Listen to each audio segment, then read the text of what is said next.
Youth സെറ്റിന് അത്ര പിടിച്ചില്ല. പാർട്ടിയുടെ ഒരു യോഗത്തില് മറ്റാരും ഇല്ലാത്തപ്പോ വല്ല ക്യാമ്പോ അല്ലെ പ്രവർത്തക യോഗമോ അതുപോലെയുള്ള സന്ദർഭത്തിലാണെങ്കിൽ വേണ്ടില്ല. ഇത് ചാനലിന്റെ ഒക്കെ ക്യാമറകൾ തുറന്നു വെച്ചിരിക്കുമ്പോൾ അവര് കേൾക്കാവുന്ന രീതിയിൽ അവർക്ക് ഇതൊക്കെ ഒപ്പിയെടുക്കാവുന്ന പാകത്തിലാണ് നമ്മുടെ പ്രൊഫസർ ഈ ഉപദേശം യൂത്ത് കോൺഗ്രസ്സുകാർക്ക് നൽകുന്നത്. പക്ഷെ അവിടെ വെച്ചും മറിച്ചൊന്നും പറയാനും പറ്റത്തില്ല. യൂത്ത് കോൺഗ്രസിന്റെ സംസ്ഥാന പ്രസിഡന്റ് രാഹുൽ മാങ്കൂട്ടത്തിൽ വേദിയിലുണ്ട്. അദ്ദേഹം എന്തോ ഒന്ന് പറഞ്ഞെന്ന് വരുത്തി. അതിനുശേഷം സംഘടനയുടെ വാട്സാപ്പ് ഗ്രൂപ്പിൽ വളരെ നിശിതമായ ഒരു വിമർശനം അല്ലെങ്കിൽ ഒരു പ്രതികരണം പ്രസിഡന്റിൻ്റെതായിട്ട് വന്നു. അതിൽ പറഞ്ഞത് ഈ PJ കുര്യൻ അവിടെ വെച്ച് പറഞ്ഞ കാര്യങ്ങൾ അത്ര സതുദ്ദേശപരമാണെന്ന് വിശ്വസിക്കാൻ സൗകര്യമില്ല. യൂത്ത് കോൺഗ്രസ് സൗകര്യമില്ലെന്ന്. കാരണം അത് സതുദ്ദേശപരമല്ലെന്ന് ഏറ്റവും നന്നായി മനസ്സിലാകുന്ന ഒരാള് രാഹുൽ മാങ്കൂട്ടത്തില.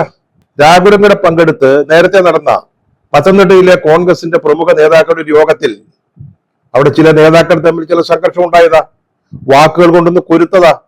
അതിന്റെ തുടർച്ചയായിരുന്നു അല്ലെങ്കിൽ അതിന്റെ ബാക്കിപത്രമായിരുന്നു യൂത്ത് കോൺഗ്രസിനെതിരായിട്ട് പ്രൊഫസർ PJ കുര്യൻ പരസ്യമായി നടത്തിയ ഈ പ്രതികരണം.